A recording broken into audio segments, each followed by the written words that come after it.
This is Trailblazer Postgame, presented by Johnson Pediatrics.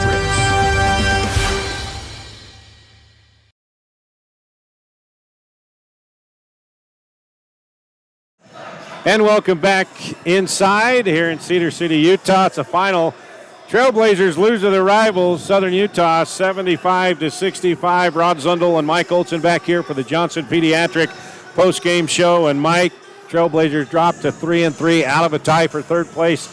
And Southern Utah picks up their first conference win. They're now 1-5 in WAC play. Yeah, this is a game if you're Utah Tech trying to vie for one of those top 8 spots in the tournament. You've got to get those, right? This is one that I think got away. They'll see that on film. And for Southern Utah, I mean, that's a big win. You've got to get the first one sometime. You know, why not do it against your rivals at home? This is a one-point game, about 12 minutes left. And, Mike, we talked about the officiating. You're going to have that every game, and we can complain about it. But, a couple technicals, one on Tanner Christensen for walking away and saying that's crazy. And then Juddy got one as well. He had enough. But the players, they've got to be able to get past that. We don't have to get past it, but they've got to get past it. And that kind of flustered them a little bit, and I think they pressed. They did, and you saw that when Tanner had to leave the game, when he left and went and sat down with those two, the personal foul and the technical foul, that just got him out of rhythm, right? And it took some time for them to get their rhythm back. And during that time, it was a Ford that hit the two back-to-back three-pointers. Yep. It was during that stretch. Yep. And it was just a mental lapse, right? Defensively, he hit a big shot, but then they didn't find him on defense the very next possession, and he made the Trailblazers pay. Those 6 points really gave them the separation that they needed to finish. And without Beon Riley tonight, you needed someone to step up. Caleb Stearman did that, career-high 10 points. But Noah Gonzalez, he found the sledding pretty tough tonight against this T-Bird defense. They hounded him, but he had a couple of good looks and just didn't hit the first couple. And then I think maybe he tried to press a little too much. Yeah, I think Noah, it was clear what the game plan was for the T-Birds. It was do not let Noah Gonzalez breathe. You saw the last few games, he's hit 4 or 5 three-pointers the first half, and that's been the catalyst for this Trailblazer offense. So T-Birds teed in on him and don't let him get a catch. Yeah. I think the first 6 or 8 points for Noah Gonzalez came from driving and mid-range jumpers. It was late in the second half where he finally hit his first three. Yeah, he only hit 1 3, had 12 points. Searles had 13 points, and Tanner Christensen had 12. So Stearman had 10. UU Toure got his first start of his career. 4 points coming in the second half on a couple of buckets. He kind of struggled against Dominic Ford, the more experienced player. He kind of showed UU, said, all right, this is what it's all about. Yeah, he a few times got by UU at the top. That one-on-one on-ball defense just wasn't there for Utah Tech tonight. And a lot of times it was Ford that was just either driving and making plays or catching and shooting in transition. And then they stormed the court afterwards. They got a win over their rival and had a little powwow at the midcourt on the logo. So, all right, we've got to name our appliance wholesalers playmaker of the game and our Hearst Ace Hardware player of the game. Let's start with our playmaker of the game, Mike. Wow, playmaker of the game. I really think Caleb Stearman made some big plays. Those back-to-back dunks, he made some really big plays. 10 points. I think that when you look at it, stepping into that role, I like Caleb Stearman as a playmaker of the game because I thought he made some timely plays. He really kept the Trailblazers close that second half. Then who's going to be the player of the game? Well, you don't want to look just at points. If you do, Jalen Searles, 13 points on 4 of 11 and 4 fouls. I'm almost leaning towards Noah didn't have a great game. He didn't. No. Man, that's a tough choice. Yep. Jalen Searles, maybe. He 33 minutes. I think that's the most minutes he's played this year. They've needed him to play big minutes, and he did, and he capitalized on those minutes. Let's go back to our pregame. We talked about guys needing to step in and play better and take more shots. Jalen Searles started the game with a jumper. He hit the first shot of the game, first basket of the game, played 33 minutes, posted 13 points. I think he was the best player on the floor for them tonight. Okay, so our Hearst Ace Hardware player of the game is Jalen Searles. Find a variety of products and prices that please right in the heart of St. George and Cedar City. Hearst Ace Hardware and our appliance wholesalers plus playmaker of the game, is Caleb Stearman Kurai, 10 points. Shop local and see the local boys at AWP, the playmakers in the appliance business across the freeway from the Bloomington Walmart. All right, so we head to Orem Saturday, 2 o'clock tip-off, 1:45 pregame here on Trailblazer Sports Vision and the Fan Sports Radio Network. And right now the Wolverines are getting thumped at Grand Canyon by 20 in the second half, and they got to fly home, and Trailblazers will leave tomorrow morning to head down there. Utah Valley, a little more physical, I think, than Southern Utah, but they've had their struggles under a first-year coach as well. They have. It's a revenge game for Utah Valley. Utah Tech beating Utah Valley in St. George, the first conference game of the season right after conference break. So Utah Valley looking for a little bit of revenge and try to get back on that winning track. When you look at the standings, Utah Valley and Utah Tech just right there together. So another big conference game. And for Utah Tech, you got to come away with a split here on the road. Got to. That's what it's all about. All right, we're going to take a break. Still waiting for Coach Judkins to join us if he's going to tonight. We'll know shortly. The final here in Cedar City, 75-65, Southern Utah over Utah Tech. This is the Johnson Pediatric postgame show on Trailblazer Sports Vision. He's on the 30-yard line, the 20, the 10. You wouldn't want an incomplete football game. So why use a website with incomplete listings of Southern Utah properties? SouthernUtahRealEstate.com is the most complete, most accurate, and most comprehensive property search in Washington County. Because we're not focused on everything, just on the part that we like the best.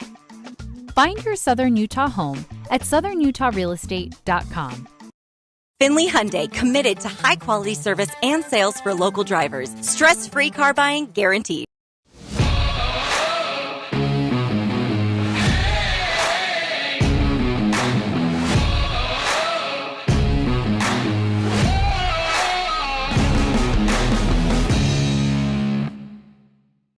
Got a project at work or around the house? Well, think Bucks Ace Hardware. Think Bucks for all the top brands like DeWalt, Milwaukee, and Stihl. Plus, Bucks has the best sporting goods department. You've got to see their gun department. It's stocked with a great selection of guns and ammo and accessories. 2 locations at the Dino Crossing in St. George or State Street in Hurricane.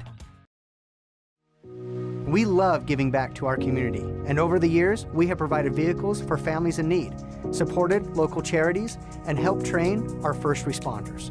Dealer Collision, your place for collision repair. Local media has the biggest impact on your daily life. It's what's around you, what matters. And at Canyon Media, our goal is to deliver the very best in local entertainment, news, and media. From our award-winning radio stations like 99.9 Coney Country to Southern Utah's #1 source for local news, St. George News, Canyon Media, here for you. It's any card for the win right now at Mountain America Credit Union, which means it's time to score some cash. Simply tap, swipe, or click checkout with any Mountain America debit or credit card to be entered into a weekly giveaway for up to $500, now until September 30th. Visit macu.com/anycard to learn how to earn extra entries or to open a new account today. All right, back here in Cedar City, it's a final Southern Utah with a 75-65 win over Utah Tech. Trailblazers now drop to 3-3 in the Western Athletic Conference, and the T-Birds, they pick up their first win in WAC play. They're 1-5. Coming up next for Utah Tech, we'll head to Orem, take on Utah Valley. Got the win over Utah Valley last month in Burns Arena. Now they're trying to make it 2-0, and like you mentioned, the Wolverines' revenge game, they're losing right now in the second half at Grand Canyon. All right, so pick a key out, stat. What stands out that's saying this is why the T-Birds beat the Trailblazers tonight? I think it comes down to the play behind the arc, three-point line. That really was the difference maker. Utah Tech coming in, they averaged 7 makes a game, shooting 34%. Yep. Tonight, they only hit 3 and shot 18%. On the other side, Southern Utah, 7 of 22, 31%. There's 12 points. Those 12 points right there. Foul shots. Well, Utah Tech, 14 of 22, 63%. So they missed 8 free throws. Left 8 points on the line. Southern Utah, 30 of 35, shooting 85%. They shot 35 free throws. 35 A lot free of those coming in the second half in the last 4 minutes. All right, we're going to take a break. When we come back, head coach John Judkins is going to join us here. Again, Southern Utah, 75-65 over Utah Tech. He's on the 30-yard line, the 20, the 10. You wouldn't want an incomplete football game. So why use a website with incomplete listings of Southern Utah properties? SouthernUtahRealestate.com is the most complete, most accurate, and most comprehensive property search in Washington County. Because we're not focused on everything, just on the part that we like the best. Find your Southern Utah home at SouthernUtahRealestate.com. Finley Hyundai, committed to high-quality service and sales for local drivers. Stress-free car buying guaranteed.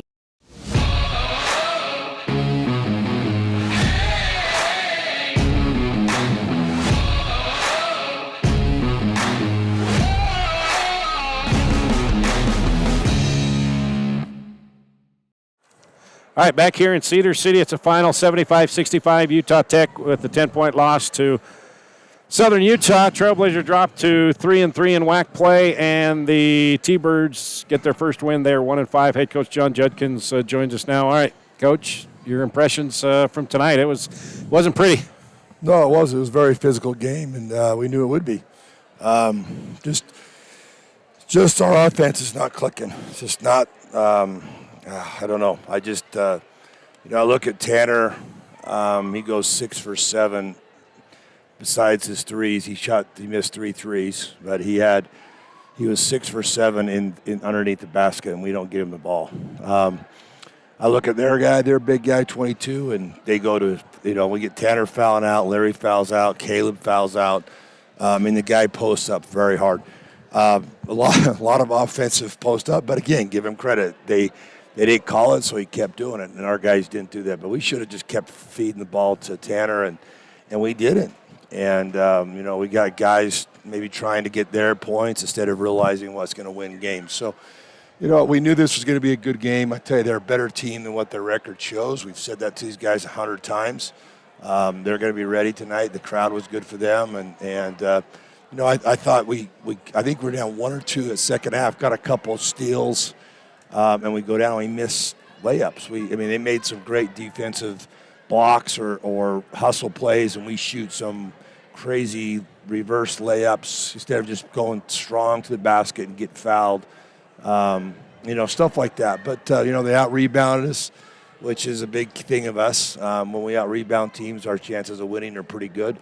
Again, we got to make foul shots. We shoot 60% from the foul line, and on the road, it's just crucial. So it's just, I thought we had chances and just kind of let it slip through our fingers and, give them credit. I thought they played extremely hard. They hit that big run. We hit 2 threes in a row on us that kind of blew open the game, and 2 of them were one of them was just a guy trying to get a steal instead of playing solid defense, and we had to rotate to help him and gave up a wide open 3 to their best 3-point shooter, and he drills it. So tough one. They're a good team. I said it's tough to play here, but we're better than what we showed tonight. Being in foul trouble hurt us, but we have to adjust. You have to adjust to the officials, and the one I saw tonight again.